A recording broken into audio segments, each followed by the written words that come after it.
que en la habitación donde se encuentran hay radiación. ¿Qué opinan? Entonces, efectivamente, en las habitaciones donde nosotros estamos, en cualquier lugar del mundo, así estemos en el medio del campo, en una cabaña hecha de madera, ¿tá? Cortado del bosque virgen, va a haber radiactividad. ¿Por qué? Porque hay isótopos radioactivos en todos los elementos de la naturaleza que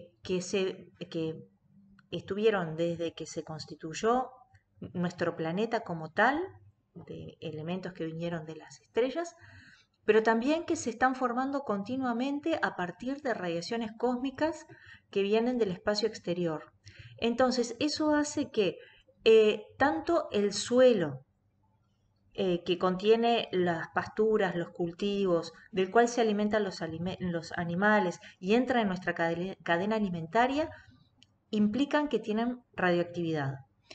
En el espacio, continuamente se están formando elementos radioactivos en la atmósfera por la interacción de los componentes de la atmósfera con neutrones y rayos cósmicos en general que llegan a la Tierra.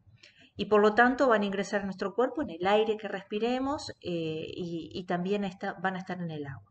Entonces, en todos los lugares que nosotros nos podamos imaginar, hay radioactividad natural, hay radiaciones.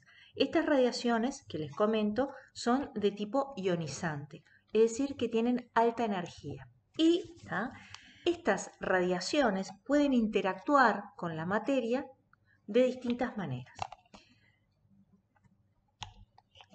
Conocer cómo interactúan las radiaciones con la materia a nosotros nos va a permitir protegernos, estar alertas y usar distintos tipos de equipos. ¿Por qué? Porque cuando esas radiaciones ionizantes, es decir, que tienen alta energía, interactúan con cualquier tipo de material, van a producir alteraciones en el material. Pero el material también va a producir alteraciones sobre esa radiación. Y ese balance de modificaciones es lo que nos va a permitir a nosotros, por ejemplo, conociendo el tipo de radiación, seleccionar el detector adecuado para los distintos tipos de radiaciones, porque yo no voy a usar el mismo tipo de detector para un alfa, para un beta que para un gamma. Tienen sus características particulares. También, y en función del tipo de radiación con la que yo esté trabajando, voy a elegir el proceso de detección, porque yo puedo tener, por ejemplo, un detector para gamas, pero el proceso de detección puede variar con el tipo de detector con que esté usando. Entonces, para mayor eficiencia por diferentes usos, voy a usar distintos detectores. ¿Y cómo hago esa elección? Conociendo cómo es esa interacción de las radiaciones. También, y es muy importante, el conocer cómo una radiación interactúa con un material me va a permitir utilizar ese material para blindarme y por lo tanto para protegerme de las radiaciones o para no usarlo, ¿sí? Y por último, pero no por eso menos importante, el conocer cómo interactúan las radiaciones con los tejidos me va a permitir protegerme de cada uno de esos tipos de radiaciones. En la clase anterior ustedes vieron lo que eran las partículas alfa, las betas y las gamas, entre otras. Nosotros en el correr de esta charla vamos a explicar cómo es que cada una de estas partículas, que son las más representativas, interactúan con la materia para después ver cómo protegernos de ella. Vamos a empezar con las partículas alfa. ¿Tá? Las partículas alfa, ustedes recuerdan que equivale a un núcleo de helio, o sea, 2 protones y 2 neutrones.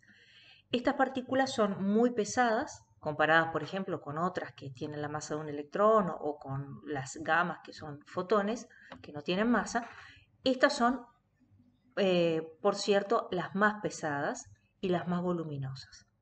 ¿Cómo van a interactuar con la materia? Bueno, cuando lleguen en un medio cualquiera, que acá está representado por este átomo muy somero, van a chocar con esos átomos y pueden o bien arrancar un electrón de la periferia y entonces van a dejar un ion, y por eso hablamos de radiaciones ionizantes, o bien chocar y seguir camino, pero sin arrancar ningún electrón, dejar al átomo en un estado energético superior, que vamos a llamarlo de excitación. Después ese átomo, cuando intente volver a su nivel basal de energía, de energía, va a emitir la diferencia energética bajo, por ejemplo, la forma de radiaciones electromagnéticas. Acá es interesante, al principio hablábamos de radiaciones ionizantes y no ionizantes. Las alfa, las betas y las gamas son radiaciones ionizantes porque son aquellas que pueden arrancar electrones de la periferia, eyectarlos y dejar un par iónico separado. Las radiaciones no ionizantes, como por ejemplo son los microondas, las ondas de radio, las ondas de televisión, la luz visible también, a que todas esas son radiaciones no ionizantes, porque no tienen energía suficiente para producir este proceso. Acá me faltó poner el cartelito. Acá dijimos que apenas podían penetrar 1 centímetro en aire. Una partícula de un MeV en 1 centímetro de aire puede producir hasta 35.000 pares de iones, mientras que una partícula beta puede andar del orden de 45 pares de iones. Ambas son ionizantes, pero evidentemente las alfa son como un cañonazo, ¿tá? Mientras que una beta sería como una bala, ¿sí? En la calidad de daño que produciría al chocar contra una pared, por ejemplo, ¿sí? Estas partículas beta, ¿tá? Cuando interactúan con el medio pueden sufrir distintos tipos de fenómenos. Y acá entro en un tema que es importante y hay que poner mucha atención. Uno de los fenómenos característicos de las beta es el producido por la radiación de frenado, que también se llama del alemán Bremsstrahlung. Lo que ocurre con la radiación de frenado es la siguiente. Viene un rayo beta, o sea, un electrón, se acerca, logra atravesar la capa de electrones del átomo y cuando se acerca al núcleo se produce una interacción, ¿tá? Que lo enlentece. Al desacelerarse, la partícula beta sale desviada, ¿tá? Para otro lado y va a tener otro tipo de interacción. Y esa diferencia de energía entre la energía cinética que traía y el frenado con el que salió va a emitirse como una emisión electromagnética, que son rayos X que se producen en el núcleo. Estos rayos X, acá, bueno, esto se supone que era un video que iba a andar, perdón, mostraba lo mismo que la figura pero animado.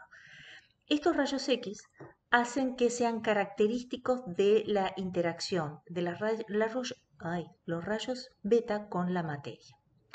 Con materiales de Z bajo, como serían el vidrio, el acrílico, el aluminio, el boro, todos esos, la radiación de frenado es muy baja, ¿tá? Por lo tanto, la cantidad de rayos X característicos es despreciable y por eso es que las radiaciones beta se frenan normalmente con este tipo de material, es el blindaje adecuado.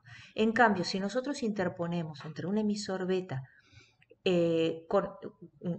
frente a un emisor beta, un material de Z alto como sería por ejemplo el plomo, el fenómeno de radiación de frenado aumenta y se produce mayor radiación X.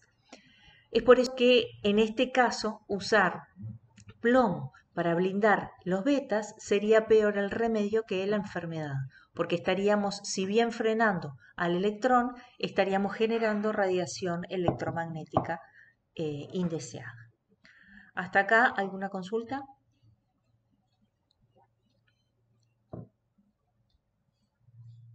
Bárbaro. Entonces, otro fenómeno que le ocurre a las partículas beta cuando interactúan con la materia es el fenómeno de retrodispersión, que también puede encontrar en la bibliografía como backscattering en inglés. En este caso, las partículas beta dijimos que no tenían una trayectoria rectilínea, que van, rebotan, vienen, y entonces pueden entrar y salir del medio en el que están interactuando sin depositar toda la energía. Y entonces pueden rebotar hacia uno, ¿sí? Ese fenómeno de retrodispersión, al igual que la radiación de frenado, aumenta con el Z del material. Entonces, si nosotros vemos por aquí este esquema y acá tuviéramos un haz de rayos beta incidiendo sobre un material, veríamos que parte se absorbe, pero mucha de ellas rebota hacia atrás y entonces si nosotros interpusiéramos aquí un detector, estaríamos visualizando o detectando la cantidad de radiaciones que no fueron absorbidas por el material. Si este material es de Z bajo, el detector va a detectar pocas interacciones. Sin embargo, si nosotros vamos aumentando el Z del material a materiales como hierro, níquel y el propio plomo, la cantidad de detecciones de radiaciones retrodispersadas va a aumentar. Estos electrones dispersados en general tienen un choque elástico y rebotan en grandes ángulos, ¿sí? Otro fenómeno que ocurre con la radiación beta es el de autoabsorción. Y esto es algo que nos puede llegar a incomodar, sobre todo a la hora de hacer algunas medidas en equipos de detección. ¿Qué es lo que pasa? Si nosotros tenemos de este lado sobre la izquierda una radiación incidente de rayos beta que interactúan con un medio que interponemos de cierto espesor X, parte de esos rayos incidentes van a quedar absorbidos, pero otros van a lograr atravesar. A esa la voy a llamar la radiación emergente I, y esta va a ser la radiación incidente I sub 0. Se ha visto por ecuaciones experimentalmente que esta interacción corresponde a esta descripción matemática, donde la interacción emergente es igual a la incidente por E a la menos mu x. Este mu es lo que se llama coeficiente de absorción, que es la capacidad de frenado que tiene un determinado material para ciertas partículas de determinada energía y están en general graficados o en software para poder acceder a ellos. Y X sería el espesor que yo interpongo. Entonces, este fenómeno de absorción ocurre con un medio cualquiera. Pero imagínense que aquí dentro, que yo tuviera un frasco que tiene un emisor beta. Esas partículas beta tienen un bajo poder de penetración, un poco mayor que las alfa porque son más livianas y por lo tanto pueden recorrer más distancia, pero el propio medio en el que están las estaría frenando. Entonces, el propio recipiente actúa autoabsorbiendo esas radiaciones. Esto puede ser bueno a la hora de la radioprotección, pero imagínense que quieran medir una serie de tubos que tienen una cantidad de emisor beta que quieren que ustedes quieren que llegue eficientemente a un detector. Si hay mucha absorción, autoabsorción de la muestra, no van a poder ver del otro lado del detector y por lo tanto la eficiencia de medida no va a ser la adecuada. Por eso es importante, cuando uno hace este tipo de experimentos, tener siempre una geometría adecuada a las mejores condiciones de eficiencia de medición del detector.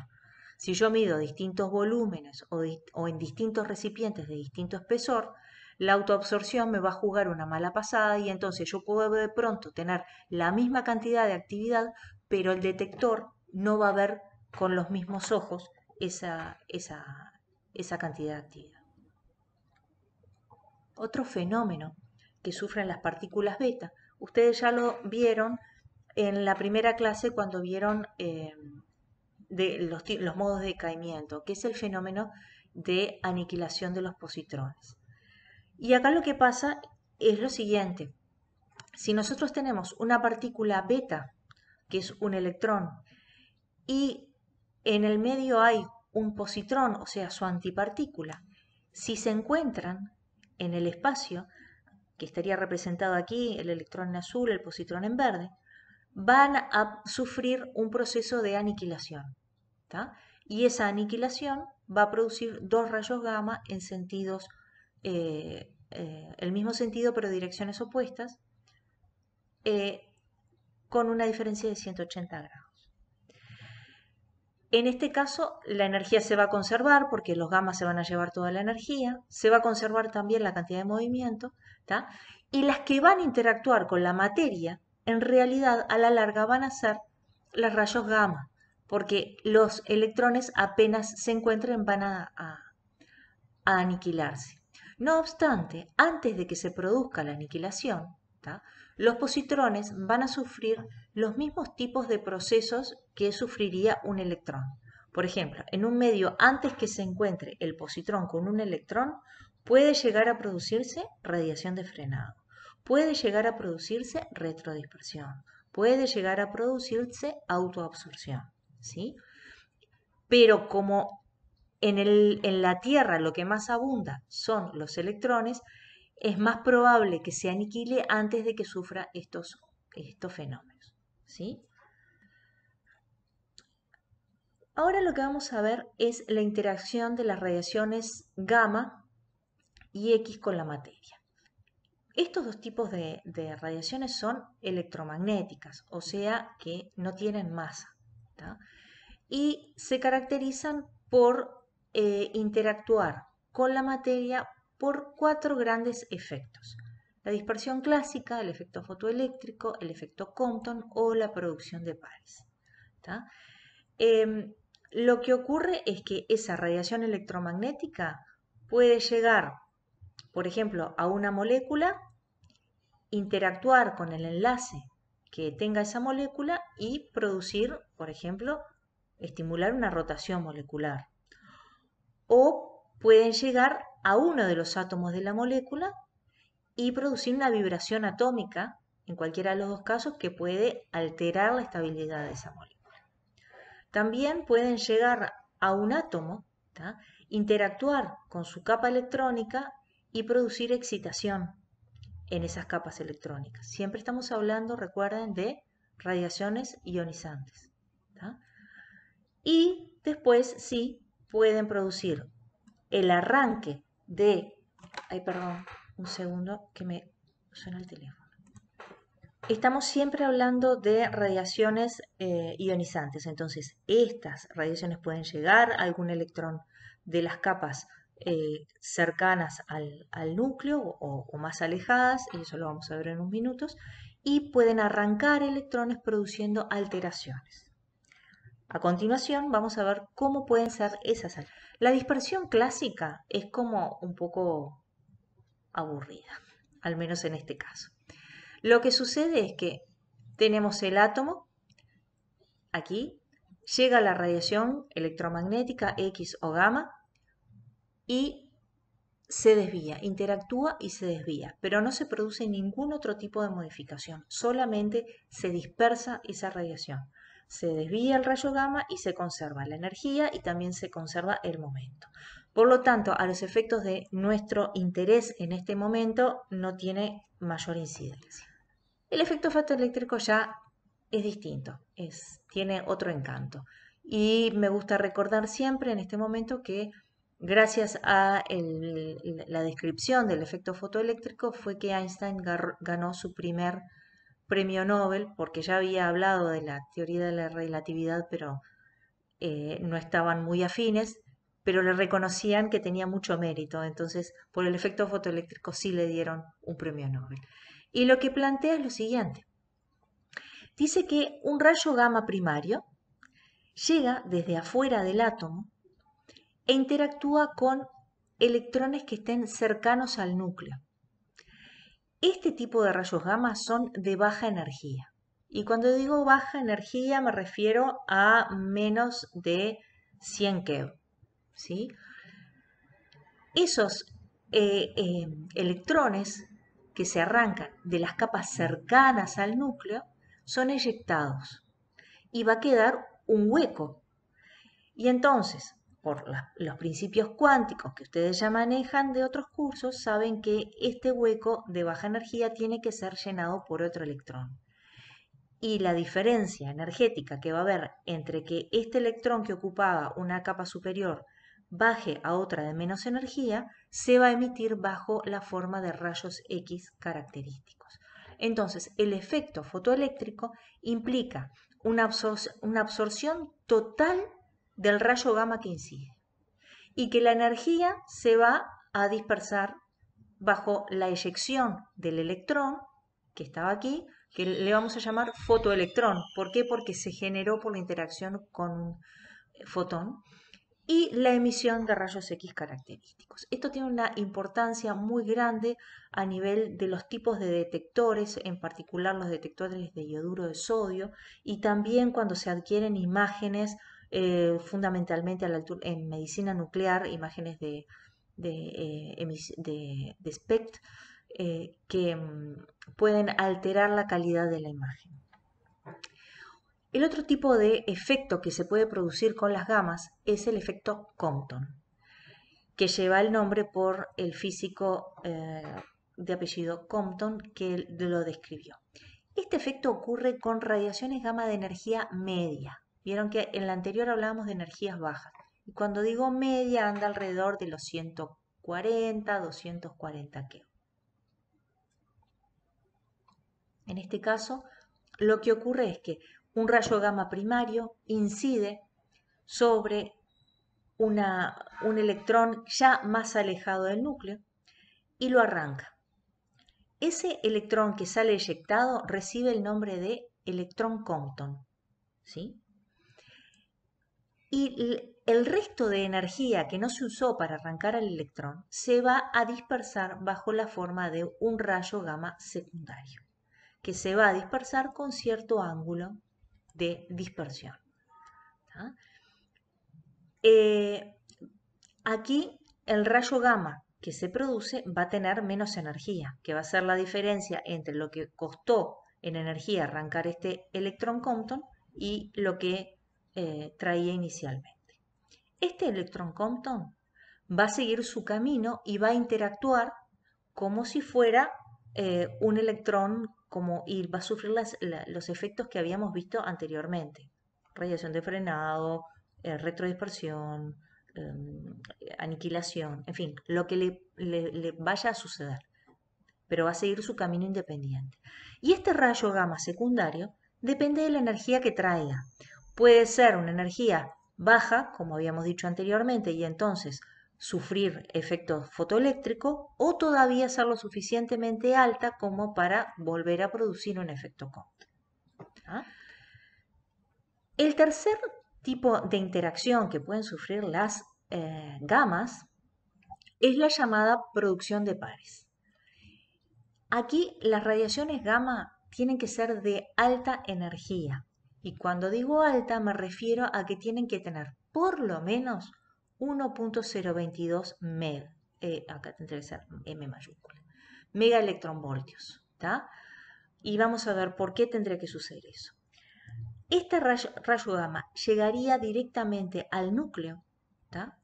Y produciría, por un lado, la eyección, el núcleo absorbería energía y ese exceso de energía le generaría la emisión de una partícula beta, ¿sí? Un electrón, y de una partícula beta positiva, un positrón.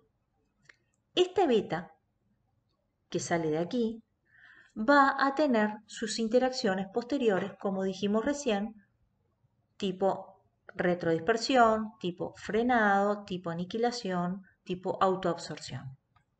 Y este positrón que viene aquí, dijimos que podía tener cualquiera de ese tipo de interacciones, pero al final siempre va a ser aniquilado por un electrón que haya en el medio. Y entonces va a tener que aniquilarse y va a generar dos fotones de 0,51 megaelectronvoltios cada uno. Fíjense que 0,51 más 0,51 me da 1.022. Por eso, como no se puede crear energía, el gamma tiene que ser por lo menos de este valor para generar producción de pares. Si el gamma que interactúa con el núcleo es de menor energía, supónganse 1.020, no se produce la producción de pares, porque no alcanza para que se generen estas dos partículas. Si es de 1.023, puede producirse la producción de pares u otros fenómenos, ¿tá? Pero como mínimo esto para compensar esta cantidad de energía. Para redondear lo que vimos hasta ahora sobre interacción de las radiaciones con la materia. Y acá está nuestro muñequito indicándonos que es algo importante. Nosotros dijimos que la radiación alfa tenía bajo poder de penetración porque era pesada y que entonces se frenaba rápidamente generando una gran ionización en el poco espacio que caminaban. Las betas dijimos que eran varios órdenes de magnitud más pequeñas y que por lo tanto tenían mayor capacidad de recorrer distancia y que iban produciendo ionización, que de todas maneras eran menos ionizantes las betas que las alfa. ¿Tá? Y que para frenarlas, dijimos, las alfa precisamos muy poco. Por ejemplo, una hoja de papel. Inclusive nuestra capa de piel sana no puede ser atravesada por una alfa. Las betas ya precisamos otro tipo de material más grueso y de más densidad. Por ejemplo, un material de Z bajo como sería una lámina de aluminio o de acrílico o de vidrio. Las gamma o las X son radiaciones electromagnéticas, por lo tanto no tienen masa y su alcance es de mucha penetración, pueden atravesar muchos metros. De hecho, en este momento estamos siendo atravesados por rayos gamma que vienen del espacio interestelar, así que en tanto no aparezcan materiales que disminuyan su intensidad, siguen penetrando.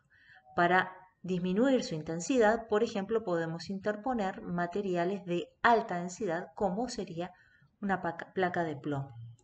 Y acá el tema de los neutrones, que no lo tocamos hoy, pero los neutrones son muy penetrantes, porque al ser neutros no tienen interacciones coulombianas con los electrones de la periferia o con el núcleo, y entonces son mucho más difíciles de blindar y para ello se necesitan o bien bloques con agua o varios metros de hormigón. Eso lo veremos en otros cursos. Entonces, el poder de penetración de las alfas es menor que el de las betas y este a su vez es menor que el de las gamas. Esto es un tema importante. ¿Qué pasa con la capacidad de ionización de cada una de estas? Las alfas, por los que explicamos antes, son mucho más ionizantes. Eso quiere decir que por unidad de distancia que recorren tienen mayor capacidad de transferir energía. Esto se llama transferencia lineal de energía, que sería el cociente entre la energía que depositaron sobre el espacio que recorrieron antes de frenarse. Si una alfa recorre poco, ese denominador es chiquito y por lo tanto el cociente, o sea, el LED, es grande. ¿Tá? Dejó mucha energía en un espacio chiquitito. Las betas ya recorren más, tienen una transferencia lineal de energía un poco menor y las gamas tienen una transferencia de energía mucho menor que las anteriores. Eso hace que la transferencia lineal de energía, o sea, la capacidad de ionizar por unidad de distancia, sea mayor para las alfa que para las beta que para las gamma. Y estas dos situaciones nos van a afectar en lo que es la protección radiológica a nivel de los efectos biológicos. Así que tenemos que tenerlo presente. Esto sería entonces lo que tiene que ver con la interacción de las radiaciones con la materia. ¿Qué pasa con esa interacción cuando nosotros estamos hablando en un medio biológico?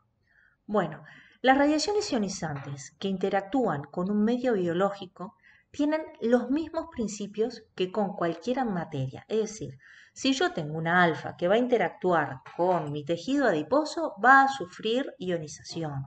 Una beta va a producir scattering, va a producir remestralum, va a producir, todo va a suceder. Pero hay piensen ustedes qué puede ser ese detalle que diferencia la interacción con un detector o con un medio inerte a lo que sería la interacción de esas radiaciones con nuestros tejidos. Unos segundos para pensar. Lo que sucede cuando interactúa una radiación ionizante con un tejido, ¿tá? Es que nuestros tejidos tienen la capacidad de recuperarse. Si produce un daño en nuestras células, las mismas han evolucionado a lo largo de que hay vida sobre nuestro planeta con la capacidad de reparar el daño. Nosotros no solo nos podemos reparar del daño de una radiación ionizante, nos cortamos un dedo y nuestros tejidos se recuperan.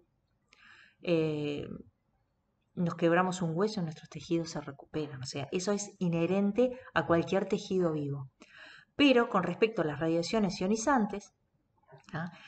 Podemos introducir lo que llamamos el concepto de daño inicial y daño residual, porque las células van a sufrir algunos eventos que pueden afectarlas en el momento o a largo plazo. Y cuando esa radiación incide sobre el sistema biológico, tenemos que tener en cuenta muchos factores. Estos factores dependen de cosas como, por ejemplo, la dosis total de irradiación. No es lo mismo, yo siempre pongo este ejemplo, que de repente no es muy ortodoxo, que yo me tome un vaso de whisky a que me tome una botella de whisky, siendo el whisky la fuente de radioactiva y la cantidad que tomo la dosis, ¿sí? Si yo me tomo un vaso de whisky, una medida, voy a tener un efecto diferente y mucho menor que si me tomo una botella. Estamos de acuerdo en eso, ¿verdad? Ahora bien, la tasa de dosis. No es lo mismo que yo me tome la botella de whisky en una hora a que me tome esa botella de whisky en un mes. Porque la capacidad que van a tener mis células y mi organismo en general va a depender del tiempo que yo le dé a las mismas para recuperarse. Aquí la tasa de dosis implica cuánta radiación recibo en el tiempo. El tipo de radiación. Nosotros vimos hace un par de diapositivas atrás que las alfa eran mucho más ionizantes que las beta y a su vez que las gamma. Pero por otro lado eran menos penetrantes las alfa que las beta que las gamas. Entonces, tengo que analizar qué tipo de fuente, dónde está ese tipo de fuente con respecto a mi organismo para poder valorar el daño que va a hacerme adentro del organismo. O sea, el tipo de radiación va a condicionar el tipo de daño. Y por supuesto, la edad del sistema. No reacciona igual un feto recién fecundado, un embrión recién fecundado, que un feto en el primer trimestre, que un feto en el tercer trimestre, que un adulto y que una persona mayor. La capacidad de recuperación y de diferenciación celular va a ser significativa a la hora de esa recuperación, de esa reconstrucción. Entonces, vamos a analizar qué es lo que pasa una vez que las radiaciones llegan a nuestro tejido. Se van a desarrollar distintos eventos. El primero de todos es el evento físico, que ocurre cuando llega la radiación a nuestro tejido e interactúa con el mismo. Esa interacción obviamente que es física. ¿Tá? ¿Y de qué va a depender la energía que se entregue? Bueno, justamente del tipo de radiación de la que hablemos. Habíamos dicho que si llega a mi organismo desde afuera, ¿sí? No me tragué esa radiación, no la inhalé. Estaría en contacto con mi mano, por ejemplo, sana. Una alfa no tendría prácticamente posibilidad de hacerme daño. ¿Por qué? Porque penetra escasas micras en un tejido o 1 milímetro o 1 centímetro en aire, entonces se inactivaría rápidamente. Las betas ya tendrían capacidad, sí, de atravesar unos 7 milímetros aproximadamente nuestros tejidos, y las gamas nos atravesarían alegremente, y entonces en cada una de esas instancias se estaría produciendo una transferencia de energía. Ese sería el evento físico. Estos eventos físicos son rapidísimos. Fíjense aquí lo que sería más o menos una cronología de cómo ocurre. Entre 10 a la menos 17 y 10 a la menos 16 segundos es que llega la energía e interactúa con las moléculas del medio. Es más rápido lo que ocurre que siquiera lo pensáramos. ¿Mm? Pensar solamente en estos números es mucho más lento que lo que significaría la transferencia de energía. Después tenemos que la energía que se entregó y que fue recibida por esos átomos o moléculas van a quedar excitados. Lo vimos en las primeras diapos, ¿verdad? Que cuando interactuaba una radiación ionizante, o bien se producía excitación o bien se producía ionización, o sea que arrancaban electrones de las capas más externas. Estos dos fenómenos pueden producir que las moléculas con las que interactuaron se ionicen o se disocien, se rompan, ¿m? Y van a generar también especies excitadas. Esto ocurre del orden de entre 10 a la menos 13 y 10 a la menos 11 segundos. Por último, los electrones que se produjeron durante la ionización de los pasos anteriores van a alcanzar un nivel de energía basal, a lo que sería la energía habitual en esas condiciones. Ese fenómeno se llama termalización. Y los fenómenos físicos terminan alrededor de 10 a la menos 10 segundos después de que la radiación llegó a nuestros tejidos. Y entonces se desencadenan los eventos químicos de las radiaciones, que intuitivamente ya los deben de estar viendo venir, porque a lo que dijimos que interactuaba con moléculas y esas moléculas se ionizaban o quedaban excitadas, se van a alterar las propiedades químicas y la reactividad de los átomos, tendiendo a formar especies más pequeñas. Los más comunes se pueden producir, nosotros tenemos infinidad de moléculas diferentes en nuestro organismo, pero considerando que somos más de un 70% de agua, estadísticamente las especies reactivas que se van a formar van a provenir de ahí. Y esos son los radicales libres. Estos radicales libres se producen a partir de la radiólisis del agua. Son en general especies de carácter oxidativo, que interactúan con las distintas fases bioquímicas dentro de la célula y producen alteraciones que pueden ser irreversibles. Con esto, los invito a que piensen si los radicales libres provenientes de las radiaciones ionizantes son los únicos radicales libres que tenemos en nuestra vida en general. ¿Hay algún otro tipo de agente que nos rodee que nos pueda generar radicales libres? Dejo esa pregunta para que reflexionen al respecto. Ahora sí, seguimos a la siguiente fase, que es la fase celular. Dijimos, llega la radiación, interactúa físicamente. Esa interacción física produce interacción química, generando radicales libres que son agentes oxidantes. Por último, esos agentes oxidantes van a alterar a lo que es el equilibrio biológico dentro de las células. Y estos eventos biológicos, el daño que se produce, pueden llevar minutos o incluso horas. Pero hablábamos de 10 a la menos 16 segundos y ahora estamos hablando de minutos a horas. Este efecto va a ser la resultante entre la intensidad de absorción de energía y la capacidad o no de recuperación celular. Recuerden, la dosis que yo recibo y la capacidad o no de que yo me pueda recuperar. Cuánto whisky me tomo y en cuánto tiempo me lo tomo. Sería la analogía. Aquí vemos que cuando se produce el daño en la célula, nosotros podemos hablar de dos grandes grupos. Por un lado, los eventos directos. Y esto es algo importante. Aquí está nuestro muñequito diciéndonos, atención. El evento directo es poco probable estadísticamente porque implicaría que la radiación llega desde afuera e interactúa directamente sobre el ADN, produciendo su rotura parcial o total. Esto en realidad, si nos ponemos a pensar con que somos 70% agua, es poco probable que las radiaciones externas vengan directamente superinteligentes y ataquen directamente al ADN. No obstante, puede suceder.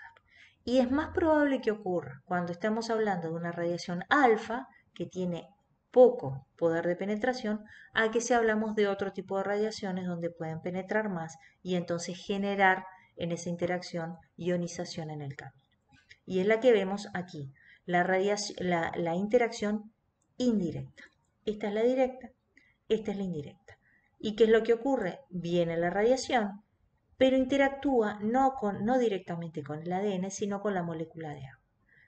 Y aquí nos va a generar los radicales libres, que pueden ser, por ejemplo, el peróxido de hidrógeno o electrones solvatados, y estos a su vez sean los que interactúen con la molécula de ADN, produciendo su rotura.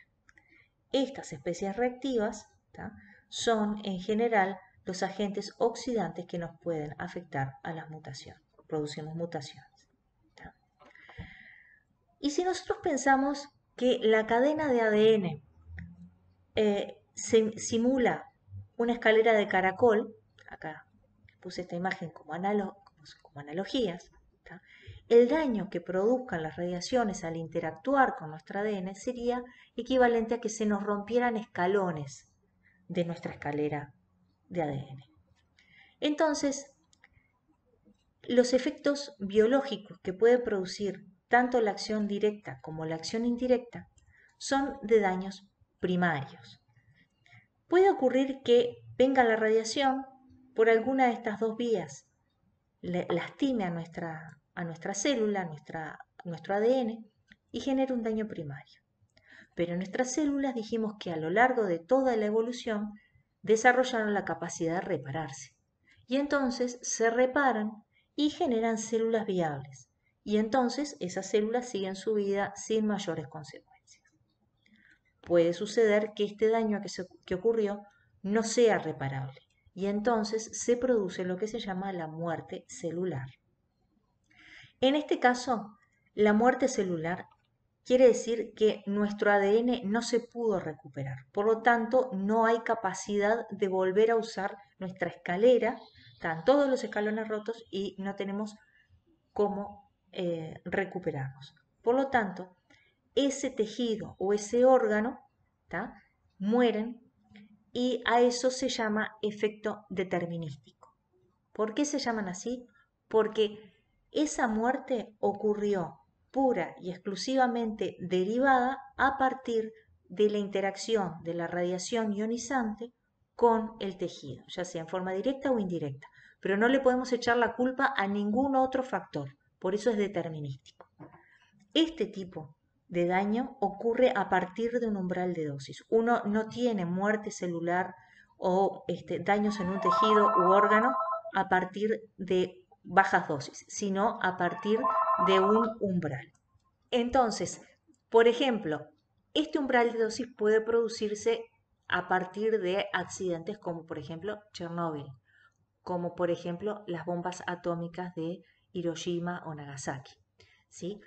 Hay altas dosis, muy altas dosis, y el daño que sufren las personas es por encima de cualquier capacidad que tenga nuestro tejido de recuperarse. Pero puede suceder que este daño primario del que hablábamos hoy nos genere células que se repararon, pero esa reparación no fue adecuada. Esos escalones quedaron medios chuecos, ¿tá?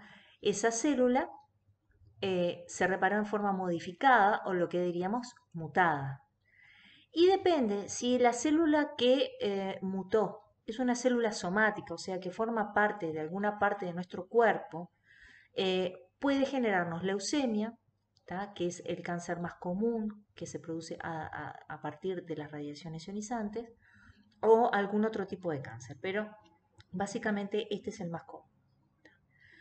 También puede ser que esta célula que se modificó y que mutó haya actuado sobre células germinales, o sea, sobre células reproductivas.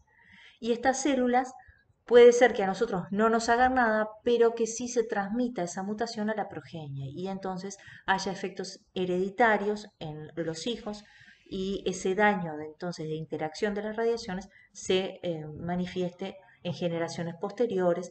Muchas veces lo que producen son se producen abortos en los primeros meses de embarazo o malformaciones. Y quiero hacer la aclaración que muchas veces está en el, en la fantasía popular, la interacción con las radiaciones ionizantes no produce, por ejemplo, síndrome de Down. Ese es un síndrome que no tiene que ver con las radiaciones ionizantes. Hay otro tipo de malformaciones que sí tienen que ver. A estos efectos les llamamos estocásticos. ¿Por qué? Porque estadísticamente todos podemos tener leucemia o todos podemos tener progenie con algún tipo de malformación. Porque las modificaciones, las mutaciones, no solo las producen las radiaciones ionizantes, las pueden producir otros fenómenos. Podemos tener condicionantes genéticas familiares, podemos tener hábitos de vida que nos lleven por ahí. Por ejemplo, fumar o la falta de ejercicio o, en fin, otro tipo de cosas que nos hagan que nuestra célula, nuestro ADN, vaya caminando con los escalones medios emparchados. Esta situación hace que nuestra célula sea viable, que pueda seguir reproduciéndose, pero es peligrosa, ¿tá? Porque puede derivar en efectos indeseados. Este tipo de fenómenos no presentan umbral de dosis, a diferencia de los determinísticos que se manifiestan en accidentes grandes. Estos no presentan umbral de dosis. Entonces, si yo trabajo con radiaciones ionizantes y no me cuido hoy, no me cuido mañana, no me cuido dentro de un año, ese daño es acumulativo y a lo largo de mi vida puedo llegar a presentar alguno de estos efectos. Por eso es importante la protección radiológica y la aplicación de sus criterios. Entonces, ¿para qué me puede servir? Las radiaciones sí me pueden producir daño. Bueno, ahí está la astucia de las personas en usarlas, por ejemplo, en usos médicos, como por ejemplo diagnóstico o terapia. Las fuentes radiactivas pueden ser de dos tipos. Aquellas que son selladas, como por ejemplo estas que vemos aquí, que en realidad son más o menos como del tamaño de un botón. Acá este puntito negro que estoy marcando con el cursor sería donde se acumula el material radiactivo, aquí. Estas fuentes normalmente se usan para calibrar equipos, pero también hay fuentes selladas de otro tamaño, más grandes.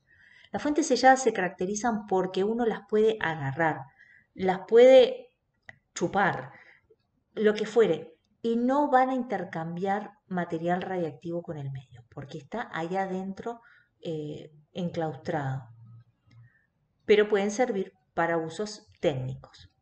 Un tubo de rayos X, cuando nos hemos sacado alguna vez una placa, ¿tá? También es una fuente sellada. En realidad es un tubo que funciona como si fuera una lamparita de luz, pero con una emisión en un rango mucho más energético. Si está apagado no representa ningún tipo de riesgo y si está encendido eh, se puede obtener una placa. Entonces, las selladas se pueden utilizar tanto para diagnóstico como para terapia.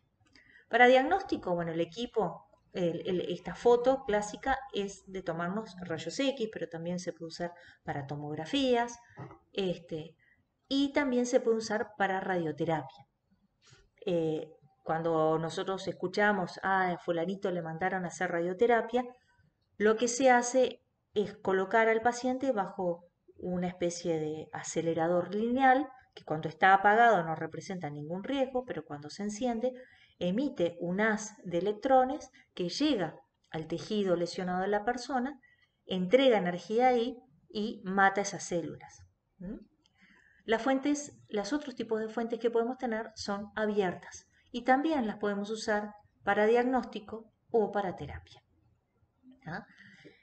Para diagnóstico podemos utilizar los radiofármacos, ¿tá? Que es algo que vamos a ver todo a lo largo de este curso, cómo desarrollar este tipo de preparados, que es un preparado que contiene una molécula de ciertas características con avidez o facilidad para llegar a ciertos tejidos que estén dañados, y un átomo radiactivo unido. Entonces, ese radiofármaco que el radiofarmacéutico prepara y controla es inyectado al paciente, lo más habitual es por vía intravenosa, ¿tá?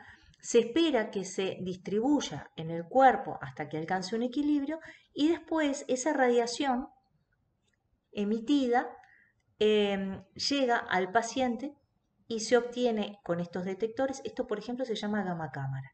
Acá está el paciente que tiene en su organismo el radiofármaco que obtuvo a través de una fuente abierta y las radiaciones llegan al detector y por un equipo informático se transforma la información que llega al detector en imágenes que le sirven al médico para hacer un diagnóstico.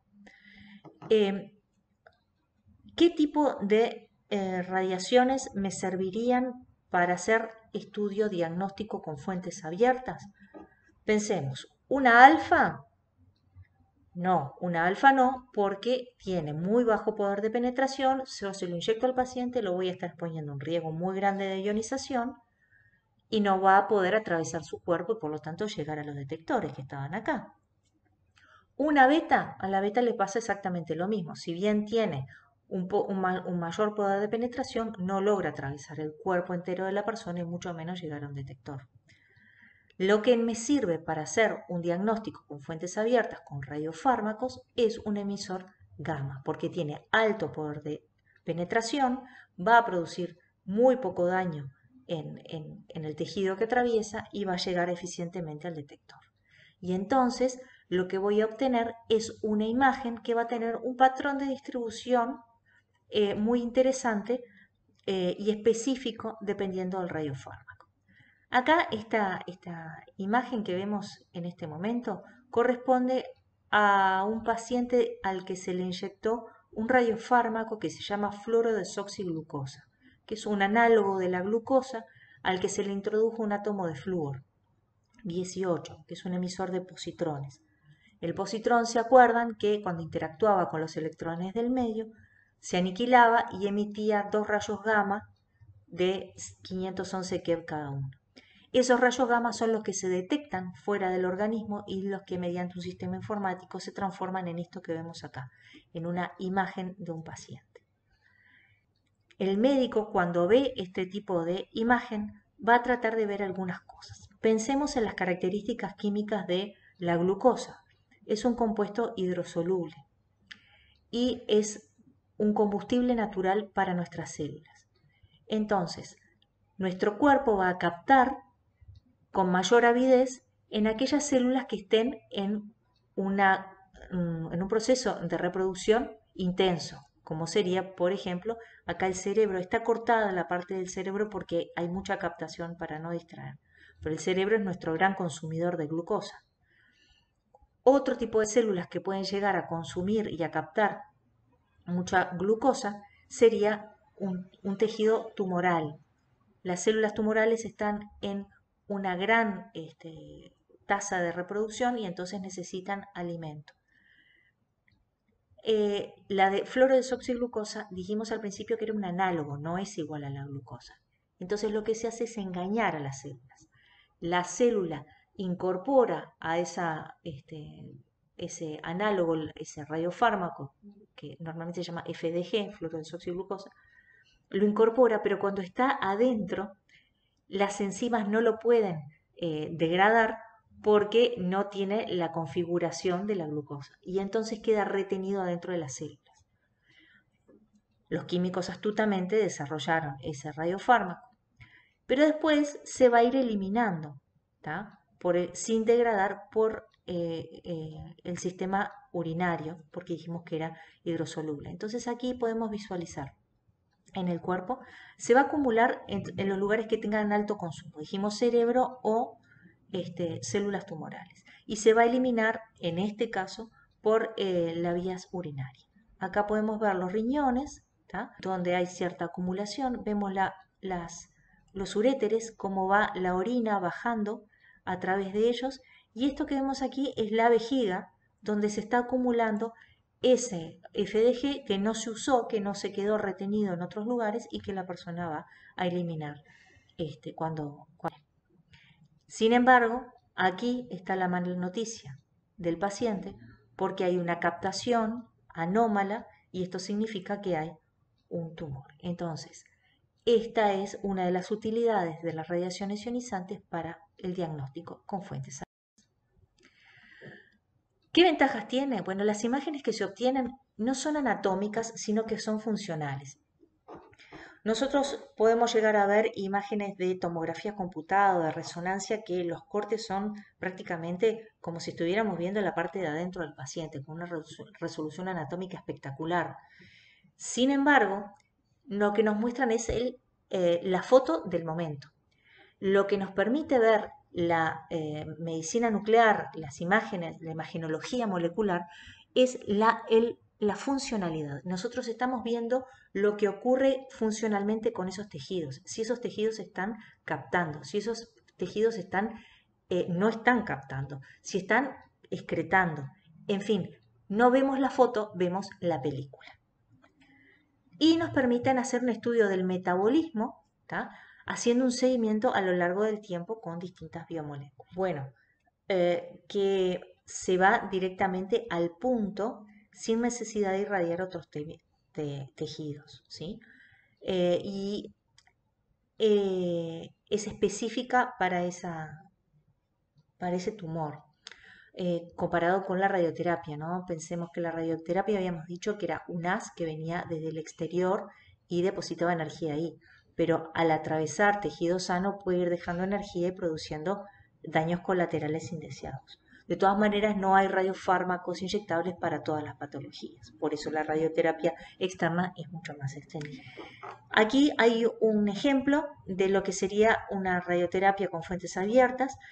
La radioterapia con yodo 131 es por lejos la más utilizada en el mundo, tiene más de 80 años,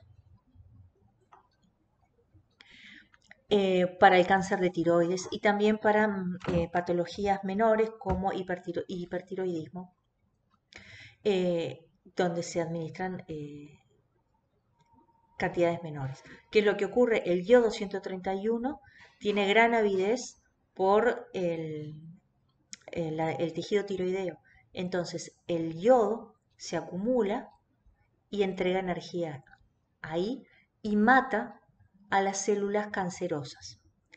También mata a las células sanas en este caso. Por eso muchas veces las personas que son sometidas a terapia con yodo quedan hipotiroideas. Su tiroides ya no funciona más y entonces por el resto de su vida tienen que consumir T4 para compensar la falta de las hormonas y llevar una vida normal.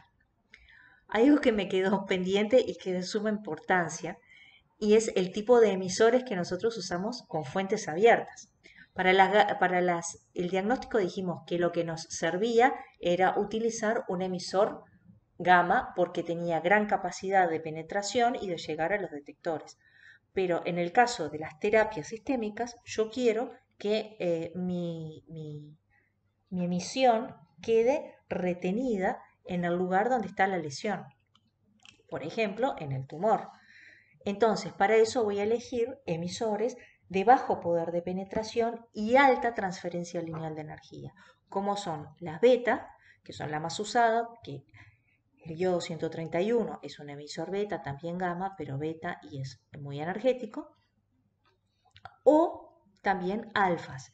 Las alfas son muy eficientes porque actúan a nivel de una a reventar dos células de distancia, entonces no van a dañar a los tejidos cercanos, pero no está desarrollado mucho la química para radiofármacos con alfa, porque las características del nucleido con el que nosotros quisiéramos marcar no está tan desarrollada una buena química para garantizarle al paciente que el radiofármaco que le inyectamos pueda llegar y estar estable en el tumor.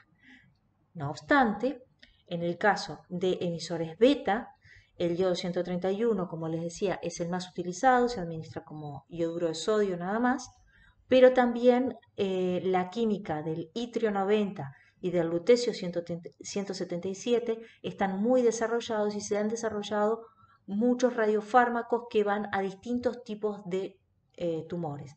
Por ejemplo, tumores neuroendocrinos, cáncer de próstata, cáncer de hígado, por ejemplo con ITRIO 90, los anteriores que les comentaba con 177, todos ellos emisores beta.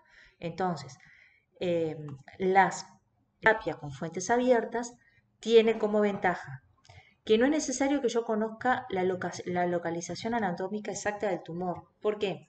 Porque yo le inyecto al paciente y como el radiofármaco lo desarrollé para que vaya como una llave a la cerradura, se va a unir específicamente a ese tipo de receptores, a ese tipo de células malignas. Y puedo atacar tumores que yo logré ver, pero también metástasis pequeñas que yo no logré ver. ¿Sí? Y eso lo hace muy eficiente. De manera que puedo hacer un tratamiento de cáncer focal o multifocal o metastásico. Para los radiofármacos de terapia voy a usar emisores beta fundamentalmente. En el mundo ahora se están desarrollando los alfa, pero no están teniendo tanto alcance aún, es cuestión de tiempo nada más. Y para el diagnóstico voy a usar radiaciones de alto poder de penetración y baja la transferencia lineal de energía como los gamma. Eso sería entonces lo referente a lo que sería la interacción de las radiaciones con la materia, cómo serían los efectos biológicos que yo voy a tener y qué provecho les puedo sacar en lo que refiere a terapia o diagnóstico.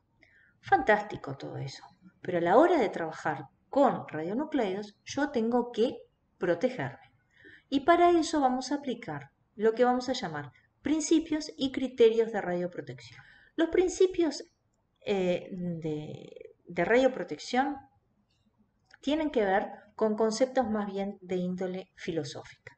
Y antes de entrar en eso, yo les quiero mostrar lo siguiente.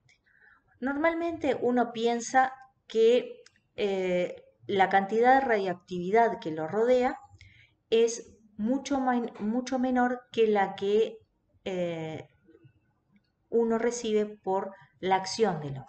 Sin embargo, si nosotros vemos este diagrama de torta realizado por Naciones Unidas, vemos que la radiación de rayos terrestres, o sea, del suelo que pisamos, los rayos cósmicos que nos atraviesan, el agua y los alimentos que provienen de la naturaleza, el radón que proviene del decaimiento del uranio y del torio que está presente en la Tierra. Todo esto significa prácticamente un 85% de la radiación que recibimos por el simple hecho de estar vivos y parados sobre esta Tierra. El otro 15% proviene en parte de las famosas pruebas nucleares que a todo el mundo le pone los pelos de punta, que no quiere decir que éticamente estén bien, pero significan un 0,18% de la realidad. El accidente de Chernóbil, que significa un 0,07% de la radiación que se recibió en el mundo. La producción de energía nuclear, que implica una exposición del 0,04% de toda la radiación que recibimos. Compárese con el efecto invernadero. Esa es otra cosa para que les dejo para que piensen. Y la mayor cantidad de la radiación que recibimos por la acción del hombre, por la acción humana, proviene de exámenes médicos, o sea, de tomarnos radiografías, de hacernos centellografías, de hacernos rayos X de cualquier tipo o terapias de cualquier tipo. La radiación natural le gana por lejos, pero estos exámenes médicos en general son los que más nos exponen. Ahora bien, para aplicar conceptos de protección radiológica, nosotros tenemos que pensar en tres grandes patas. Por un lado, la filosofía de la radioprotección. ¿De qué va a depender? Bueno, de cuánto comprendamos nosotros lo que significa las radiaciones. Si nosotros no entendemos lo que es un fenómeno de radiación, no entendemos cómo interactúa con la materia, no entendemos qué fenómeno puede producir a nivel biológico, no vamos a poder protegernos. Y le vamos a temer porque es natural que temamos a lo que no conocemos. ¿tá? Por otro lado, tenemos que tener presente los efectos. Los verdaderos efectos de las radiaciones se conocen mucho, pero no se conocen por completo.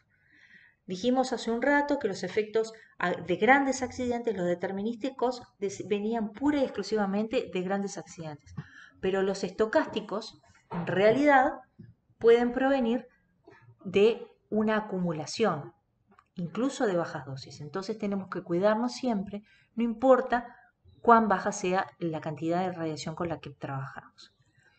Y este concepto, que es el de conocimiento, ¿tá?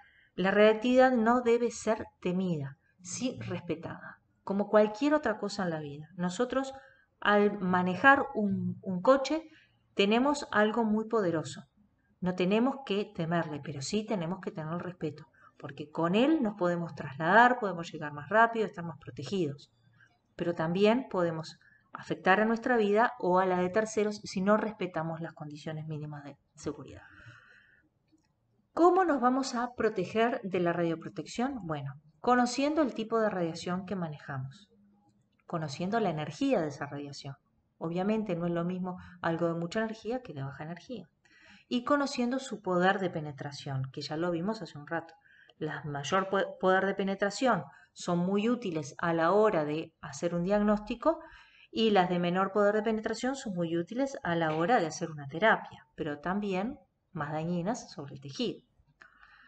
¿Qué pasa con las radiaciones? Las radiaciones, nosotros, aquí me puse artística, no tenemos ningún sentido que nos proteja contra ellas. No podemos verlas, ni tocarlas, ni saborearlas, ni oírlas, ni olerlas, ¿tá? Entonces, nada de esto nos protege contra las radiaciones. ¿Cómo tenemos que protegernos? Bueno, a través de ciertos elementos. ¿Y a quién vamos a proteger? Bueno, vamos a proteger al trabajador ocupacionalmente expuesto, TOE, la sigla, al público en general, y la exposición médica, o sea, el paciente o la persona que cuida a esa persona que pueda estar recibiendo exposición médica. ¿De qué los vamos a proteger? De la irradiación externa o de la irradiación, de la irradiación externa o de la radiación interna o contaminación. Fíjense en este cuadro. Si nosotros tenemos la fuente afuera, ¿tá?, de nuestro organismo, la radiación nos puede atravesar, por ejemplo, si es una gamma, pero no nos va a atravesar si estamos lo suficientemente lejos de una beta o de una alfa. Si nosotros nos alejamos o interponemos un blindaje, ¿tá?, la fuente no nos va a hacer daño. Si no tenemos ningún tipo de protección, nos estaríamos irradiando. Pero si esa fuente ingresa adentro de nuestro organismo, ya sea por inhalación o por ingestión, va a estar en contacto íntimo con todos nuestros tejidos y eso se llama contaminación. Me importa mucho dejar este concepto claro a la hora de la radio. Entonces dijimos hoy que para protegernos íbamos a aplicar lo que se llamábamos principios de protección radiológica.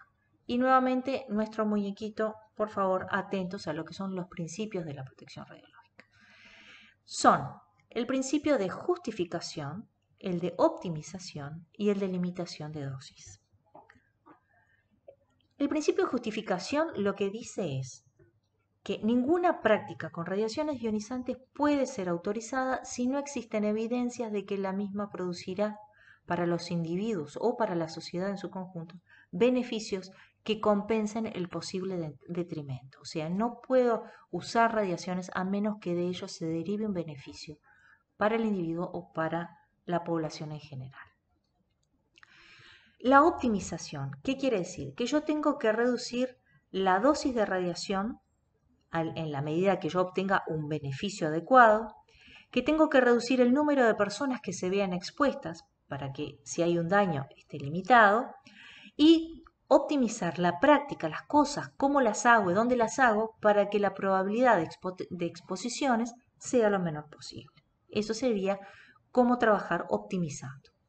Y el principio de limitación de dosis dice que se plantea como que voy a trabajar con la menor dosis que sea razonablemente utilizar, de manera que yo impida que se produzcan efectos determinísticos, o sea, por encima de un umbral de dosis, y que limite la posibilidad de efectos estocásticos. ¿Tá?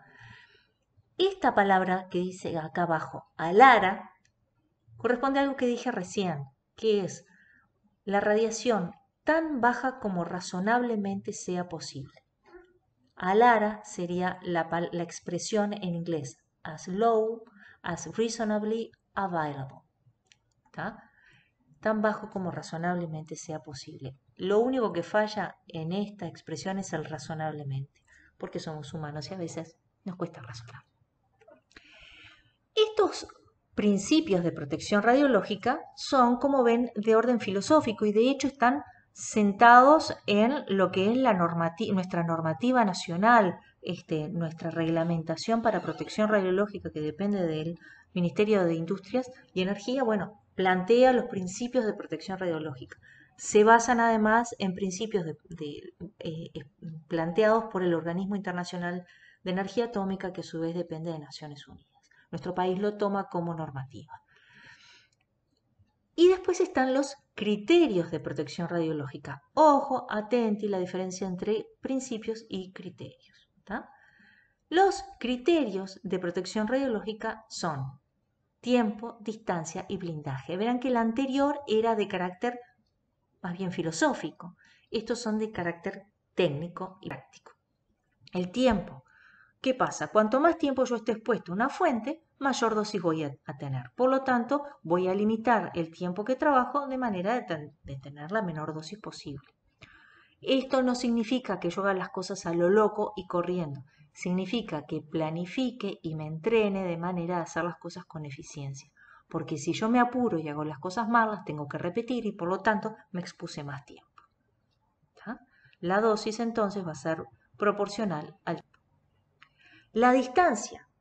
Cuanto más lejos yo me encuentre de una fuente, menor intensidad de radiación voy a recibir. Si nosotros tomamos esta fuente aquí, source sería la S de source, y me pongo a una distancia R, fíjense que este cuadradito, esta unidad de área, recibe prácticamente todos los haces de radiación. Si yo duplico esa distancia, el área se cuadriplica y por lo tanto la intensidad de radiación va a disminuir con el cuadrado de la distancia. La cantidad de haces por unidad de área disminuyó.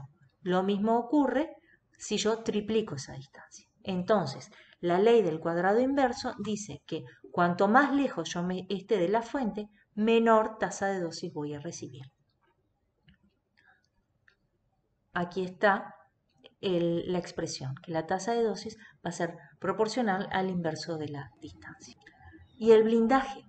Si yo interpongo entre la fuente con la que estoy trabajando y mi cuerpo o lo que quiero proteger un material adecuado, ¿tá? Esta radiación incidente va a ser atenuada, ¿tá? Y la radiación transmitida va a ser menor y por lo tanto lo que está del otro lado va a estar más protegido. Recuerden, cuando hablamos de la interacción de las radiaciones con la materia, que no todos los materiales servían para blindar cualquier tipo de radiación. ¿Tá? Por ejemplo, las alfas se detenían fácilmente con la mano o con papel, las betas requerían Z bajo por los efectos de, por ejemplo, la radiación de frenado o retrodispersión, los X o los gamas requerían plomo o los neutrones hormigón. La tasa de dosis entonces va a ser proporcional al espesor de blindaje. Cuanto más blindaje, menos radiación transmitida. Y otra cosa que nosotros tenemos que tener en cuenta a la hora de protegernos es la forma de protegernos en el lugar de trabajo. Para eso, la normativa plantea tres grandes temas, que son la clasificación de áreas, la señalización y los elementos de protección. La clasificación de áreas, por ejemplo, en nuestro país, que toma la normativa del OIEA y de la Organización Internacional del Trabajo, define dos zonas, el área controlada y la supervisada. ¿Quién es quién? La zona controlada sería el lugar donde se manipula con los radionucleidos, donde se hace una producción como por ejemplo aquí se ven las celdas calientes donde hay producción de radiofármacos, ¿tá? Y la normativa define este texto tal cual, que es el área donde existe posibilidad de recibir dosis efectivas superiores a 6 milisievert por año oficial o una dosis equivalente superior a 3 décimos de los límites de dosis equivalentes para piel, cristalino y extremidades en trabajadores ocupacionalmente expuestos. El límite de dosis anual en nuestro país es de 20 milisievert. Fíjense que 2/3 equivalen a los 6 milisievert año oficial. Si una persona está trabajando y tiene un control dosimétrico, que vamos a ver en unos minutos, del orden de 6 milisievert por año o más, esa zona se va a clasificar como control. Entonces, una vez que nosotros en el lugar que trabajamos tenemos clasificadas las áreas de trabajo, vamos a poder utilizar el otro aspecto de protección, que es el de elementos de protección. Si yo estoy trabajando en un área donde estoy manipulando radionucleidos o con pacientes que están inyectados, voy a tener que utilizar distintos elementos. Por ejemplo, guantes. ¿Para qué? Los guantes no van a impedir que yo me irradie, pero sí van a impedir que me contamine y por lo tanto que la potencial contaminación ingrese a mi cuerpo. Utilizar pinzas. El hecho de aumentar la distancia con las manos estaría aplicando el criterio de protección radiológica de distancia, que disminuye la intensidad de la radiación con la misma. O el uso de mamparas. Estaría aplicando el criterio de radioprotección de blindaje, de manera de interponer un material que absorba y me disminuya la intensidad de radiación. Cuando trabajo con todo eso, siempre voy a generar residuos y esos residuos tienen que estar en un recipiente adecuadamente señalizado y blindado y ser gestionados de acuerdo a las normativas para proteger al trabajador, al ambiente y al público. Y el trabajador también tiene que tener elementos de protección personal, de manera de que nosotros podamos saber en todo momento cuál es la dosis que puede estar recibiendo en su cuerpo en general o en sus extremidades. Y para eso vamos a utilizar dosímetros, que son estos que vemos acá, que son unos dispositivos que van absorbiendo energía en forma proporcional a la cantidad de radiación que se recibe y se lleva un registro. Estos dosímetros son obligatorios para todo el personal que trabaje con material radiactivo y se lleva un registro nacional de dosis porque esto tiene carácter legal. Implica una protección para el trabajador y también para el empleador, de acuerdo a que estén aplicando las condiciones adecuadas de trabajo seguro. ¿tá? Y también hay elementos de protección en el puesto de trabajo. Acá sería personal, acá sería en el puesto de trabajo, donde nosotros usamos monitores para estar controlando el ambiente de trabajo en forma continua. Por último, lo otro que vamos a trabajar es la señalización. Las áreas que nosotros determinamos de acuerdo a la potencialidad de exposición a las dosis que dijimos que podían ser controladas o que podían ser supervisadas, tienen que estar señalizadas adecuadamente, pero también las fuentes con las que trabajemos. Y acá lo que les muestro es una breve evolución de lo que ha sido la señalización en el tiempo. Esta es una representación muy antigua de las radiaciones que dice no remover esta etiqueta, riesgo de radiación. No dice mucho, muestra aquí como unos haces, pero no se usó por mucho tiempo, es como de los años 50. Esta es la señalización más conocida y también la más utilizada, por ejemplo, en las etiquetas. Ustedes en las fuentes radiactivas y en muchos lugares, y la más popular en el conocimiento de la gente en general, esta es la imagen de señalización. ¿tá? Y este es un nuevo símbolo de advertencia para las áreas de material que son radiactivas, que fue desarrollado por Naciones Unidas y adoptado por ISO, ¿tá? Que bueno, a mí me parece espeluznante, pero bueno, tiene el símbolo radiactivo, las flechitas, como que puede causar muerte y que salgas corriendo.